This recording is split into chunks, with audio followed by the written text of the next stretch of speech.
I saw Dune 2 for the third time in theaters last week. I'm seeing it again for the fourth time next week. I can clarify, Dune 2 is a certified banger. Although I understand it does not adapt its source material perfectly, trust me, I know. I've read the book a couple times. I still think it delivers a fantastic story and reminds us exactly of what a blockbuster should be. The actual original term of blockbuster was used during World War II, when it would refer to bombs that would bust blocks. It wasn't used in film marketing until this movie. The term blockbuster is now more referred to just large production movies. The problem with that is that almost every single movie produced by Hollywood in this day and age is a large production movie. In a current standing of lifeless superhero films, where the creatives don't actually care about adapting those characters to what they should be, and in soulless action films with action stars who can't bear to lose a fight or take too many punches, Dune 2 actually cares, and it stands above the rest of them. Now, I have the ability to kiss this movie's ass for quite a long time, but I don't want to do that. I do want to talk about some problems with the film because, first off, yes, there are problems. Nothing is perfect. And this movie has one major problem. It doesn't adapt the source material that well. In the second half, the first Dune is basically a one-to-one recreation. Dune Part 2, on the other hand, is not. Also, we're going to talk about spoilers now. If you don't want to hear spoilers, skip to this point in the video. Yeah, okay, I'll see you there if you're skipping. Now, overall, I think pretty much the majority of the changes that were made in both of the films are pretty good and made very well. There's a reason the movie was considered unadaptable for like 2 decades, until the David Lynch film came out. For example, in both the book and the film, Paul drinks the water of life, and after doing so, he can see the future significantly more clearly. He even does that hand motion. He doesn't do a full square like with his hand, but he does 1, 2, 3 points. That doesn't matter. But in the book, Paul can see the future so clearly that there are moments where he genuinely has no clue where he is in his own timeline. Adapting that into a film would be way too confusing. Another removal that even David Lynch got out of there was Paul and Chani's son, Duke Leto II. He just got killed by Rabba. He wasn't really that important. Although he did kind of signify their relationship in a way because they had a son. But there's still some things that I'm conflicted on. Mainly 2 things. Chani and Stilgar's characterization. Now, my thought process of what they wanted to do for this was they kind of wanted to swap Chani and Stilgar. Because originally, in the book, Stilgar is the more cynical one, quote unquote. He thinks, in the beginning of the book, once he meets Paul, he thinks Paul could be the Lisan al-Gaib. But after a while, after Paul already has a son and they're close to fighting the Emperor, he's fully a religious follower. And when Paul realizes this, he gives genuinely one of my favorite lines in the entire book. In that instant, Paul saw how Stilgar had been transformed from the Fremen Naib to a creature of the Lisan al-Gaib, a receptacle for awe and obedience. It was a lessening of the man, and Paul felt the ghost wind of the jihad in it. I have seen a friend become a worshipper, he thought. But in the second film, literally from the beginning of it, Stilgar says that he is ready to pledge his life for Paul. So yes, while seeing him offer his life at the very end and follow Paul with no second questions is very sickening, it doesn't have as much emotional impact because I didn't really watch him grow from not believing to believing. The thing that ties into this is Chani's change. Now, I just want to say, I think the guy who plays Stilgar, oh my god, I forgot his name, and Zendaya have fantastic performances in this film. They play their characters exactly how they should.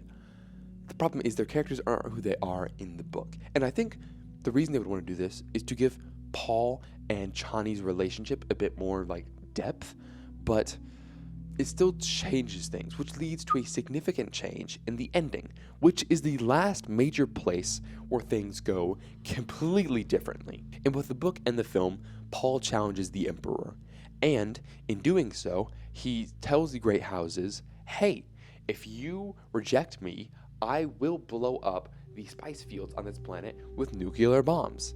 And after defeating Feyd-Rautha In the book, the great houses are like, well, shit, man. That's the spice. We can't do anything without the spice. Yeah, we're going to back down. And then they do. And they let Paul ascend and become the emperor, which is where the next book picks up a couple years later. It's called Dune Messiah. Thing is, in the movie, this doesn't happen. Same series of events, challenges the emperor, beats Vader Alpha, but the great houses reject him. And then at the ending of the movie is them going to war with the great houses. Now that is a different book. That is not Dune Messiah. Where Dune Messiah picks up, Paul is chilling as the emperor. I mean, he's dealing with emperor stuff, but he is chilling. He is not fighting a war. So the third movie, although I think it will be fantastic, will not be Dune Messiah as everyone expected. But to a film aspect, none of this actually matters. If you haven't read the book, why the hell would you care about any of this? If it tells a good story, it tells a good story. And you know what? I agree. If you want to go read the book, go read the book. This is Denis Villeneuve's thing. He's doing what he wants. And fair enough. Man makes good films. Let him make a good film. I'm excited for the next film, although I know it won't be Dune Messiah. Anyways, it's time to kiss ass. Spoilers are over. Let's talk about why Dune is a fantastic blockbuster. Sorry. Now, objectively, I cannot say that Dune 2 is a fantastic blockbuster because that's not an objective statement. But guess what? This channel is called Recency Bias. Recency bias has nothing to do with objectivity. So I'm going to kiss this movie's ass. Get out of my house. Or please stay, actually. I like people hearing my opinions. That's why I made this. That's a joke, kind of. Anyways, let's just talk about everything that I think is fantastic about this film. The score by Hans Zimmer is by Hans Zimmer. So what else do you need to hear? He's fantastic. He's made some of the best scores of the past, 2 decades. And he continues to provide really good scores. This movie, I listened to this movie soundtrack outside of the film. Yes, I stayed to the end of the credits just to hear that blasting music as I shake in my seat. But I love just sitting down or going to bed and just putting on I Lead the Way. No, that's not what it's called. Only I Will Remain. There we go. I love putting on Only I Will Remain and just laying in bed and falling asleep to it. It's a really good score. Hans Zimmer provides another banger. The cinematography is fantastic. From the creator to the Batman and now Dune 2, Greg Fraser is quickly becoming one of my favorite cinematographers.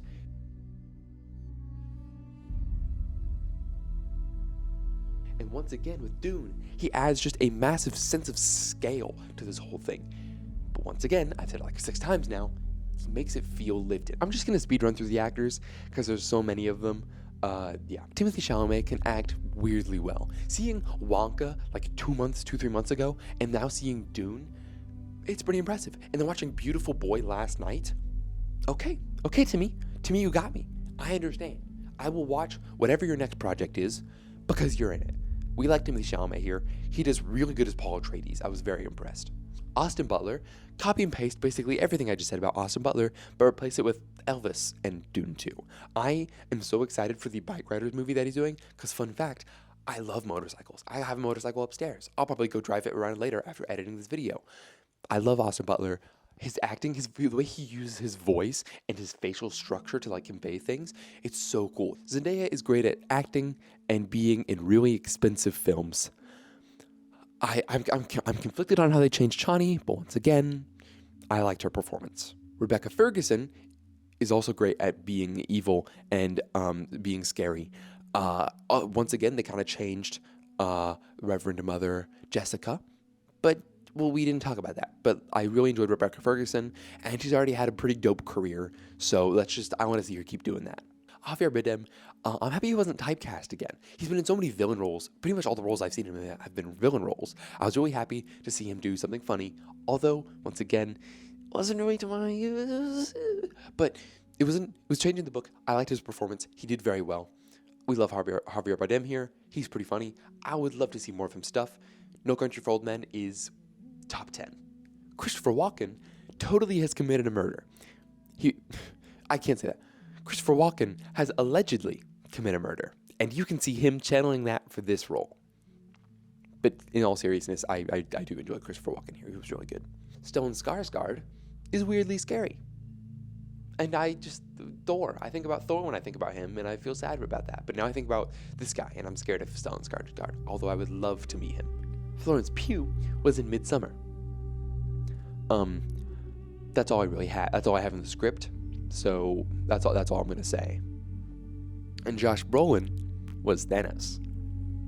Should have gone for the head. Bah. Yeah, I'm sorry. I don't know why I rushed through all those. That was okay. Anyways, the acting all around is pretty great, and sometimes even greater than great. That's great. I need to stop. This is a problem. And lastly, not an actor, but person, Denis Villeneuve. I can't say that he's a great director. We're not on the sets. We can't say that, oh, this directing is fantastic.